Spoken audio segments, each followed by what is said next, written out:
B focused. Question paper निकालने, कोई किसी क्वेश्चन में डाउट है तो शेयर करें। किसी क्वेश्चन में डाउट है तो शेयर करें। आज लास्ट दिन है, आज के बाद नहीं डिस्कस करेंगे क्वेश्चन पेपर के ऊपर, आगे बढ़ेंगे इलेक्ट्रिक फील्ड एंड इंटेंसिटी पढ़ेंगे।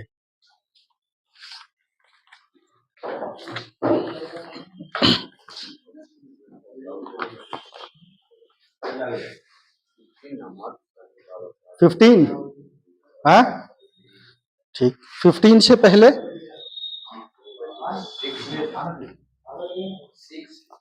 अरे जो बोल रहा हूं उसको सुनो ना। क्वेश्चन नंबर 6 से पहले, 6 से पहले किसी को डाउट नहीं? 6 से पहले डाउट नहीं है? अरे डाउट है तो बोलिए ना, बनाना चाहिए ना। कब बनाओगे? मैं आगे बढ़ जाऊंगा तब। हाँ, 6 से पहले किसी को डाउट नहीं? क्वेश्चन नंबर 6 पे आ जाए।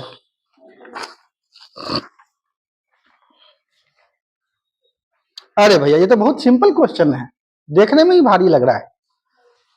ये बहुत सिंपल क्वेश्चन है।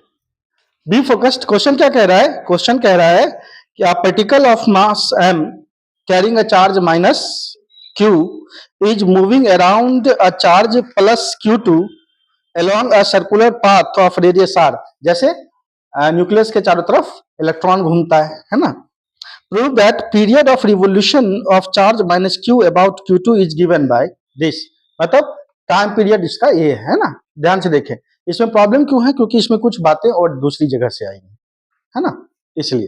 देखो, जब कोई भी बॉडी सर्कुलर मोशन करता है तो सर्कुलर मोशन करते समय बॉडी का, मान लीजिए कोई बॉडी है किसी सर्कल पे मूव कर रहा है, ये एक बॉडी है m मास का है और एक सर्कुलर पाथ पे मूव कर रहा है मान लीजिए। तो यहां जो हमेशा उसके सेंटर की तरफ जो फोर्स उसको सर्कुलर पाथ पे मूव कराती रहती है वो फोर्स क्या कहलाती है? Centripetal force. पढ़ के आए होंगे क्लास 11 में सेंट्रीपिटल फोर्स, है ना। और सेंट्रीपिटल फोर्स के लिए का फॉर्मूला होता है mv² by r। Centripetal force का फॉर्मूला होता है mv² बाय r। बात समझ रहे हैं?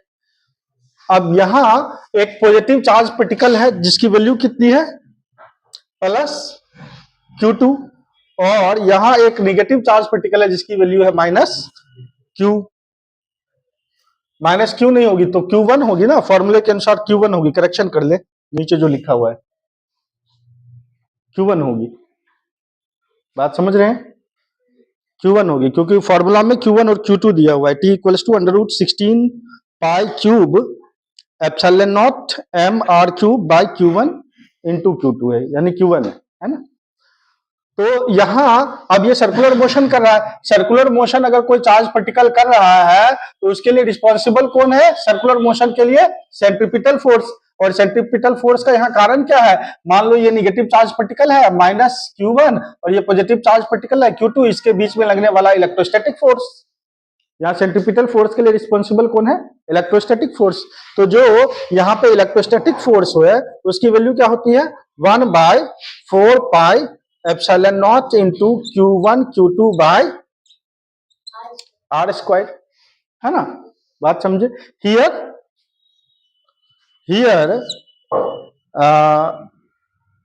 फॉर सेंट्रीपिटल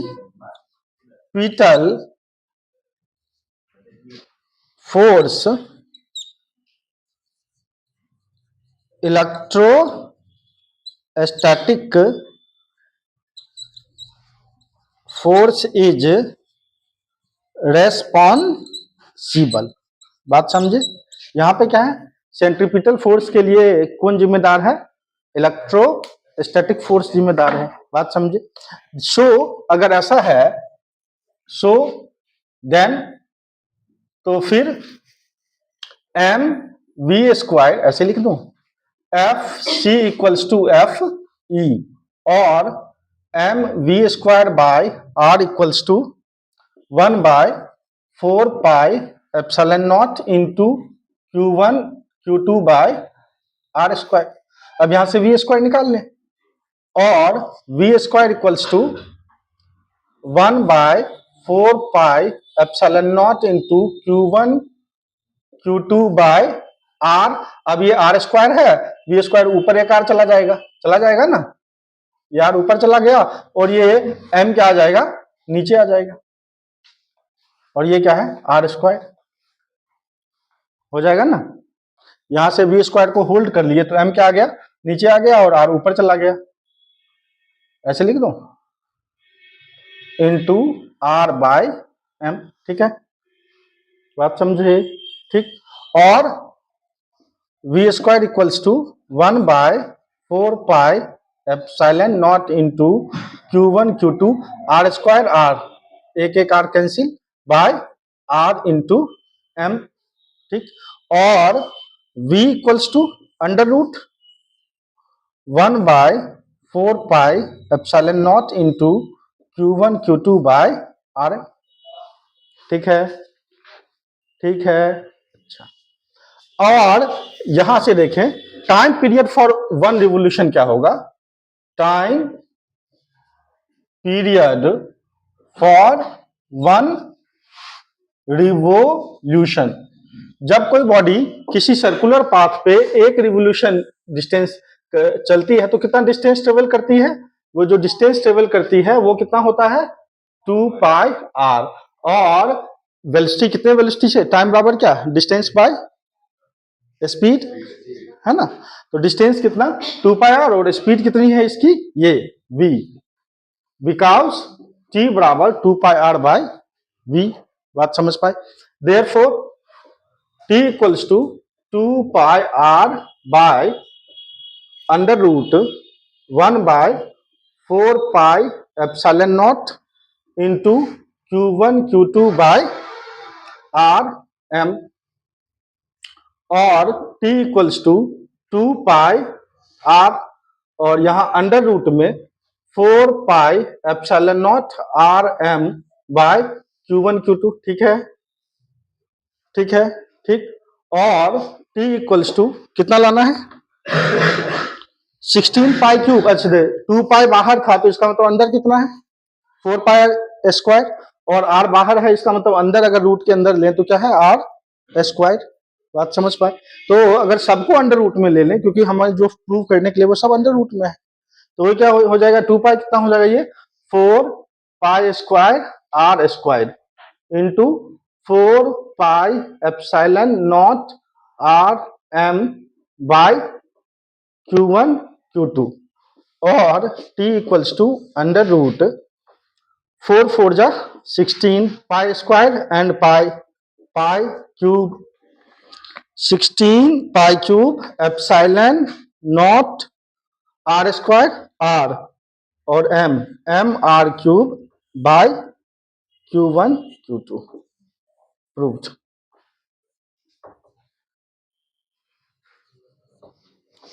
बात समझ पाए, बात समझे, कोई डाउट, कोई लिखना चाहते हैं तो फटाफट लिख लीजिए, क्योंकि को लगता है कि लिखना आवश्यक है तो जल्दी लिख,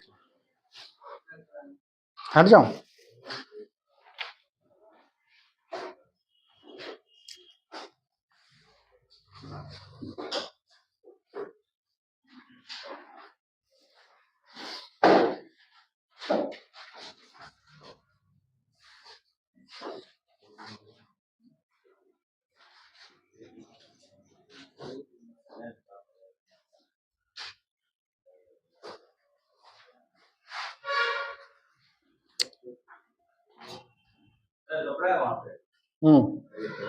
अच्छा अच्छा, दे रहे हैं।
लिख लिए?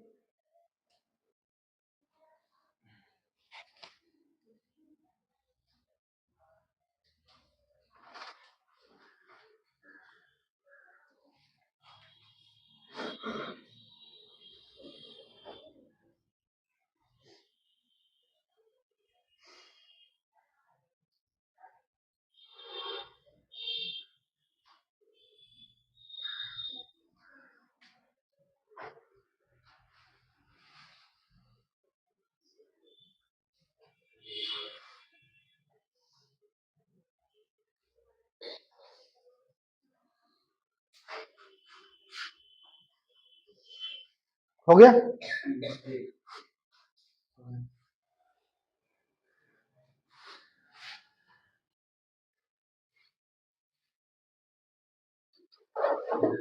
नेक्स्ट क्वेश्चन 16th इन्होंने पूछा है। 16th से पहले किसी को कोई डाउट है? 10 10 से पहले क्वेश्चन नंबर 9 तो पहले भी था, रिपीट हो गया है, समझे? 10 से पहले किसी को डाउट नहीं ना? अरे बोलो ना। नहीं, ठीक, मिटाऊं? क्वेश्चन नंबर 10 पे आ जाएं। टू स्मॉल, हाँ अच्छा क्वेश्चन है, इस पे बेस्ड कई सारे क्वेश्चंस आपको मिलेंगे, बात समझे? इस पे बेस्ड बहुत सारे क्वेश्चंस होंगे। ये पूरा थॉट है, एक इंडिविजुअल थॉट है जिसमें, और ये टोटली एक डिफरेंट टाइप का क्वेश्चन है।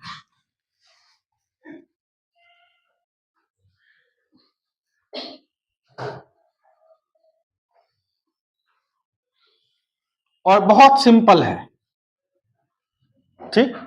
इसमें बस एक वेक्टर का एक लॉजिक है जो यूज करना है, ठीक? B focused. क्वेश्चन है, two small spheres each of mass m kilogram and charge q coulomb are suspended from a point by insulating threads each of length l meter, है ना? इंसुलेटिंग थ्रेड क्यों है? क्योंकि जो चार्ज्ड बॉडी है उसका charge उसके ऊपर स्टे करे, कंडक्ट ना कर जाए, इसलिए जब भी लटकाया उटकाया जाएगा, जब भी चार्ज को हैंडल करेंगे तो हमें किस कंडीशन में रहना है? इंसुलेटिंग कंडीशन में रहना है ना, ठीक? तो क्या दिया हुआ है क्वेश्चन में कि कोई एक पॉइंट है, मान लो कोई कोई एक पॉइंट है, मान लो यही यही एक पॉइंट है, यहां से दो चार्ज स्फीयर, एक मान लो ये है और दूसरा सपोज कर लो ये, ठीक? ये दोनों चार्ज स्फीयर क्या है? इस पॉइंट से लटके हुए हैं, बात समझे? इंसुलेटिंग थ्रेड से, है ना? और दोनों के ऊपर कितना चार्ज है? Q coulomb. कितना चार्ज है? क्यू कूलम है, ये भी क्यू है, ये भी क्यू है, मान लो ये ए है और ये क्या है, बी है ना। ठीक, इसका सेंटर मान लीजिए मैं ये ले लेता हूं, इसका सेंटर ये ले लेता हूं, दोनों के ऊपर कैसा चार्ज है, सेम चार्ज है। अगर मान लो इसके ऊपर पॉजिटिव चार्ज है तो इसके ऊपर भी क्या है, पॉजिटिव चार्ज है, दोनों के ऊपर दिया बी है, तो ये दोनों एक दूसरे को क्या करेंगे, रिपेल करेंगे, दोनों एक दूसरे को रिपेल करेंगे। ठीक, दोनों एक दूसरे को क्या कर रहे हैं, रिपेल कर रहे हैं, ये भी इधर धकेल रहा है और ये भी इधर धकेल रहा है। जितने मैग्नीट्यूड ऑफ फोर्स के साथ ये धकेल रहा है ए बी को, उतना ही मैग्नीट्यूड ऑफ फोर्स के साथ बी ए को धकेल रहा है।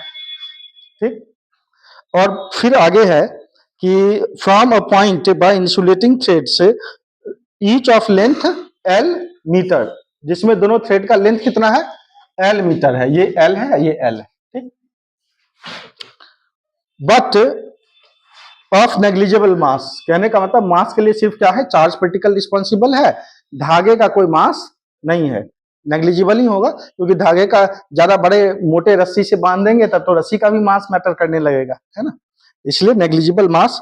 इफ, एक करेक्शन है यहाँ पे गलत लिख दिया गया है, if theta is the angle, if theta is the angle which each string makes with the vertical, बात समझे, यानी क्या, थीटा एंगल है जो हर एक स्ट्रिंग वर्टिकल के साथ बनाता है, थीटा क्या है, एंगल है जो हर एक स्ट्रिंग वर्टिकल के साथ बनाता है, when equilibrium has been reached, और ये थीटा कब वर्टिकल के साथ बन रहा है, जब इक्विलिब्रियम रीच करता है। इक्विलिब्रियम का मतलब क्या है, सपोज करो कि अगर कोई दो चार्ज बॉडी है, एक बॉडी ये है और दूसरा चार्ज बॉडी ये है, और ये किसी दो एक पॉइंट से स्ट्रिंग के सहारे लटके हुए हैं, ऐसा है, ये भी एल है, ये भी एल है, इसका मास एम जी, इसके ऊपर भी एम जी नीचे की तरफ एक्ट कर रहा है, बात समझे, दोनों का मास क्या है, इसका भी मास एम है, इसका भी मास एम है।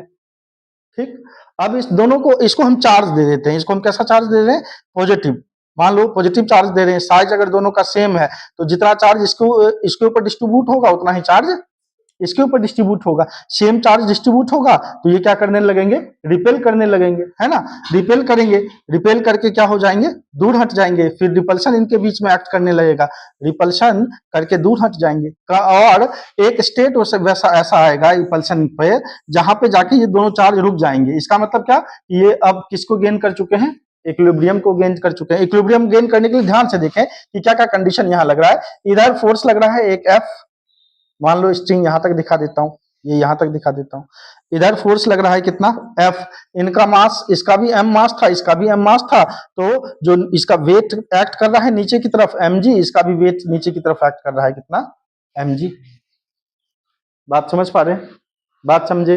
इस वायर, इस स्ट्रिंग में टेंशन पैदा हो रहा है टी, नहीं, स्ट्रिंग में कितना टेंशन पैदा हो रहा है, टी टेंशन पैदा हो रहा है। तो ऐसे कंडीशन में जब इक्विलिब्रियम रीच कर रहा है तो इस पॉइंट के किसी भी एक बॉडी को ले लो, इस पॉइंट पे जो फोर्स इधर लग रहा है, जो इधर लग रहा है और जो टेंशन है, ये तीनों मिल करके इफेक्टिव फोर्स कितना पैदा कर रहे हैं, जीरो, नेट फोर्स क्या हो रहा है, जीरो हो रहा है, बात समझे। ठीक, सेम क्वेश्चन है, अब यहां पे आ जाए, क्या बोला जा रहा है कि हर एक स्ट्रिंग जो है ना वो वर्टिकल के साथ, मान लो ये वर्टिकल हो जाएगा, ये वर्टिकल हो गया, हर एक स्ट्रिंग वर्टिकल के साथ कितना एंगल बना रहा है, थीटा एंगल बना रहा है, तो ये कितना हो गया, थीटा, ये एंगल थीटा हो गया, ये भी एंगल कितना हो गया, थीटा हो गया, बात समझ गए। ठीक, इस पॉइंट को ए माना है, इसको बी, इसको हम क्या मान ले, सी मान ले, कोई डाउट, कोई डाउट। ठीक, अच्छा, अब जरा देखें, जब कोई तीन फोर्स बी कंसंट्रेट, जब कोई तीन फोर्स एक पॉइंट पे एक्ट करे, मान लो एक फोर्स F1 ऐसा है, एक फोर्स F2 ऐसा है और एक फोर्स F3 ऐसा है, और नेट फोर्स जो है F नेट जो है वो क्या है, F1 plus F2 plus F3, और ये कितना हो जाए, जीरो हो जाए, यानी क्या हो, इक्विलिब्रियम का स्टेट मेंटेन हो। Last bench, don't talk, why are you talking,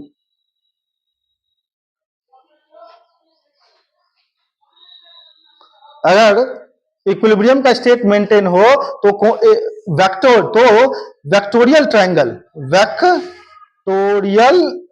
triangle का एक फॉर्मूला होता है जिसको हम बोलते हैं लामीज थ्योरम। क्या कहते हैं? लामीज थ्योरम कहते हैं। लामीज थ्योरम, बात समझे? उसको यूज करते हैं। बात समझ पाए? लामीज थ्योरम का कॉन्सेप्ट काम करता है। लॉजिक समझे? जैसे आप समझो ये F1 फोर्स है और इधर का एंगल में क्या मान लूं? अल्फा। ये F2 फोर्स है, इधर का एंगल में मान लूं बीटा, और ये F3 फोर्स है, इधर का एंगल मान लूं गामा। तो लामीज थ्योरम क्या कहता है? लामीज थ्योरम कहता है F1 बाय F1 लिए sine alpha, sine alpha equals to F2 by F2 लिए sine beta, sine beta equals to F3 लिए तो साइन गामा, F3 लिए तो साइन गामा। ये क्या होता है? बराबर होता है। ये लामीज थ्योरम होता है। लामीज थ्योरम का एक और एक्सटेंशन होता है। बात समझ पाए? लामीज थ्योरम का एक और एक्सटेंशन होता है जिसको हम यूज करेंगे। ये भी लामीज थ्योरम का हिस्सा है, और लामीज थ्योरम का एक और फॉर्मूला होता है। वो फॉर्मूला मान लो एक्सटेंड करके मैं इसको मिला देता हूं। बात समझे? बात समझे? एक्सटेंड करके क्या किया? मिला दिया। तो इन, अब ध्यान से देखना, वहीं पे बता देता हूं उसको। तो इस जो मैं फॉर्मूला लिख रहा हूं उसकी शुरुआत भी यहीं से हो रही है, ठीक है ना?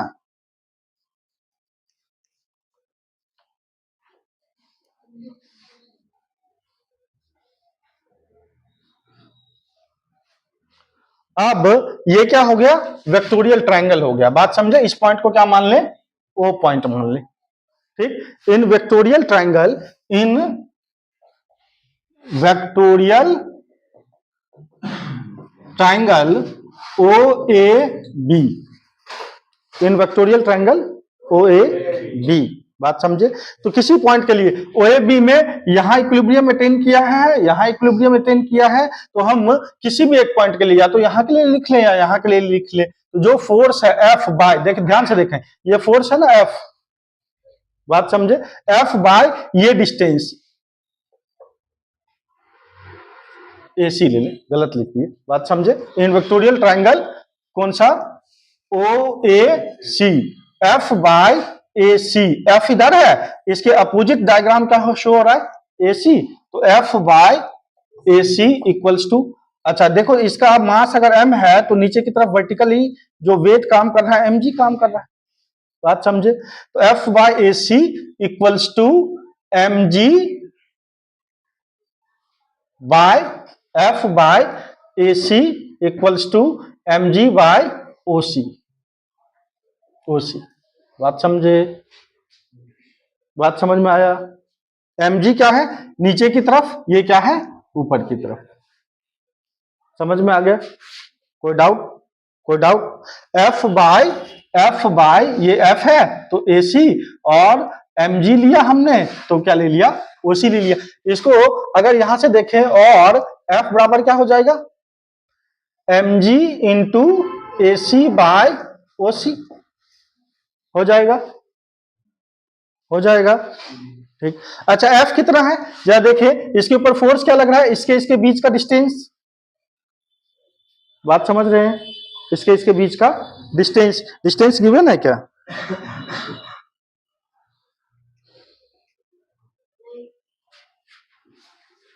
नहीं है गिवन?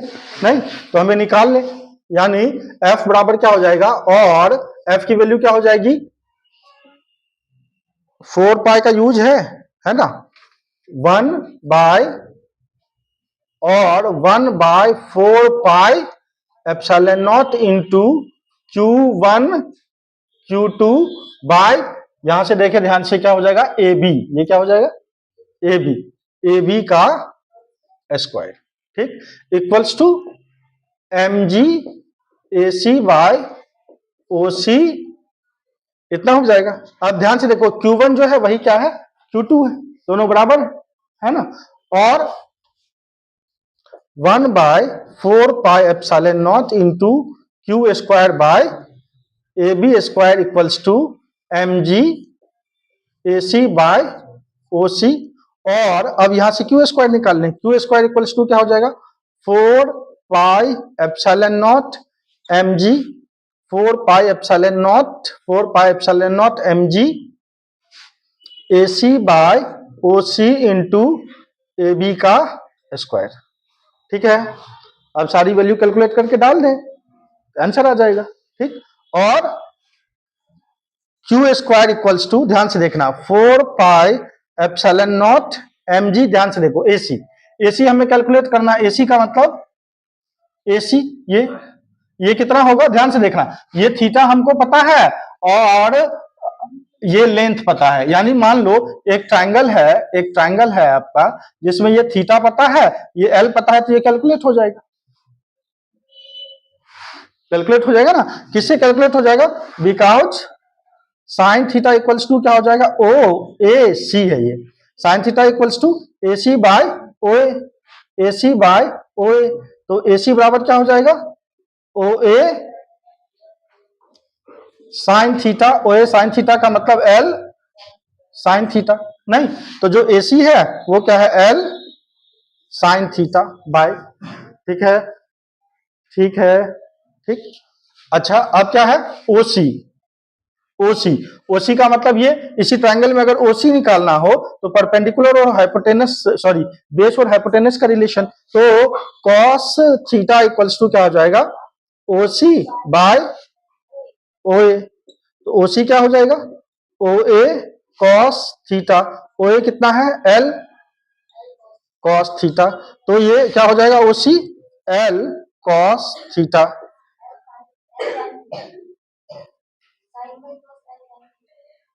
अरे चलिए, ए बी ये बात समझ रहे हैं, ठीक, ए बी ये, ए बी है कितना, जरा गौर से देखो, ए बी कितना है, twice of A B, twice of क्या है, ए सी, ट्वाइस ऑफ ए सी का स्क्वायर,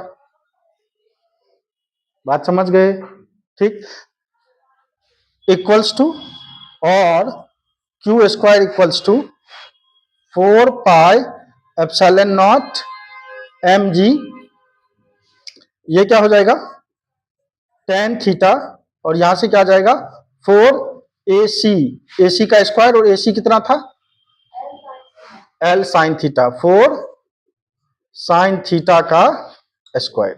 क्या प्रूफ करना है, 4 mg L square sine square theta, tan theta sine square theta, tan theta 4 pi epsilon not, prove हो गया है? अच्छा, यहाँ एल छूट, एल साइन थीटा, प्रूव हो गया, बात समझे, बात समझ पाए, कहा ए नहीं है, क्यू है, क्यू होना चाहिए, ए नहीं है, क्यू है, उसको क्यू कर लीजिए,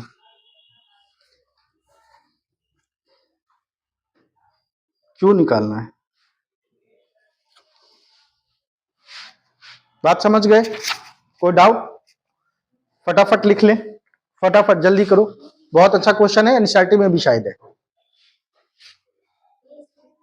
एनसीईआरटी का ध्यान नहीं है कि नहीं, लेकिन शायद होना चाहिए।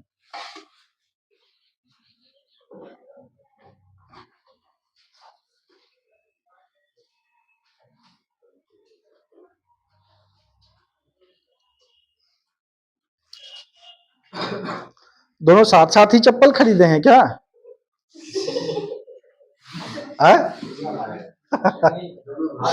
भाई है,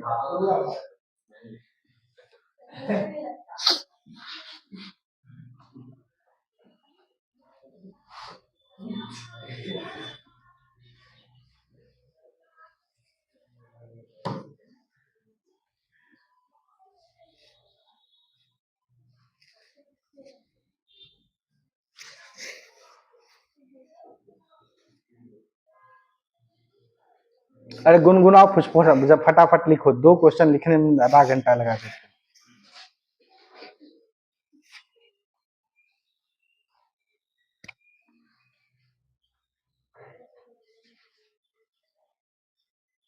अब इस थॉट पे बेस्ड बेस्ड, ध्यान से देखना कॉम्पिटिटिव एग्जाम के लिए इस थॉट पे बेस्ड कोई भी क्वेश्चन आएगा, अगर ये फॉर्मूला ध्यान रहेगा तो फट से कैलकुलेट कर दोगे।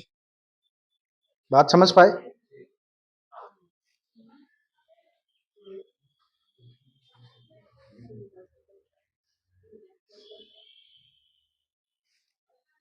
इन vectorial triangle O A C,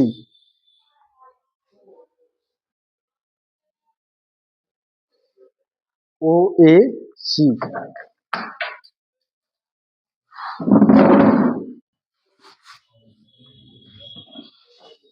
in vectorial triangle O A सी,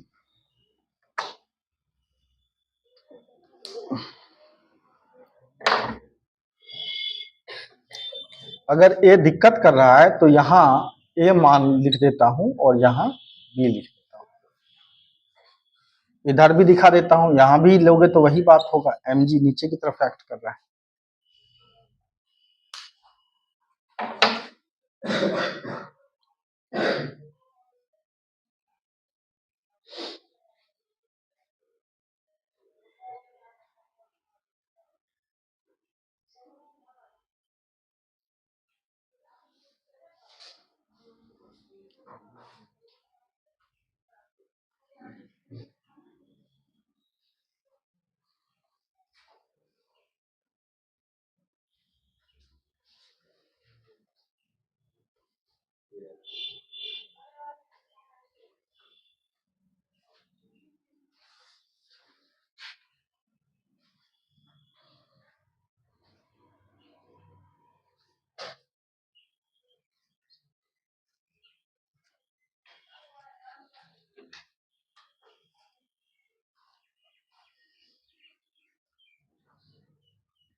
क्या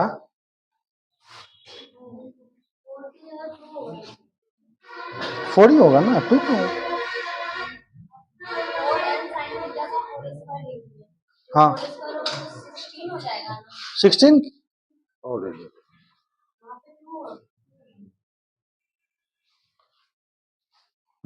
16th हो जाएगा, 2 का स्क्वायर हो गया तो 4 तो होल स्क्वायर देंगे। इसमें कैसे लिखा हुआ है, 4 को बाहर ही निकाल दिया नहीं है, 4 mg L square sine square theta tan theta, 4 को बाहर ही निकाल दिया, 4 हो गया, 4 एल।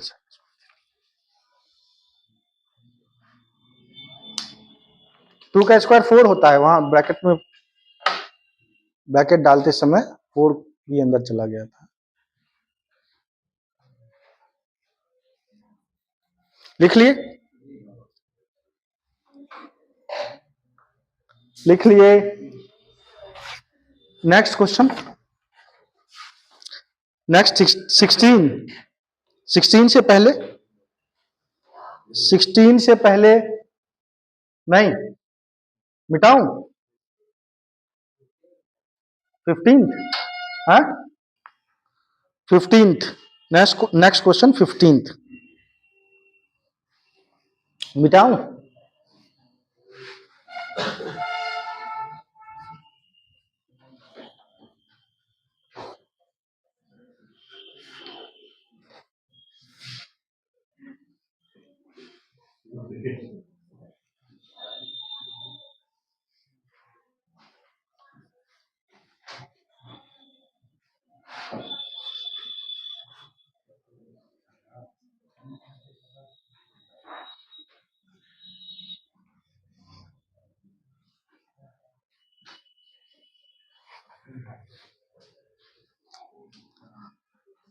Be focused.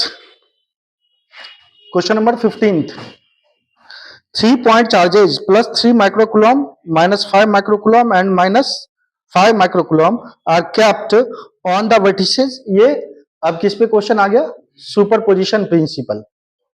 बात समझ पाए, multiple charges, force due to multiple charges. ठीक, 3 पॉइंट चार्जेज हैं, एक प्लस 3 माइक्रोकुलम है, दूसरा माइनस 5 माइक्रोकुलम, तीसरा minus 5 microcoulomb are kept on the vertices of an equilateral triangle of side 20 centimeter as shown in the alongside figure। बगल में figure दिया हुआ है,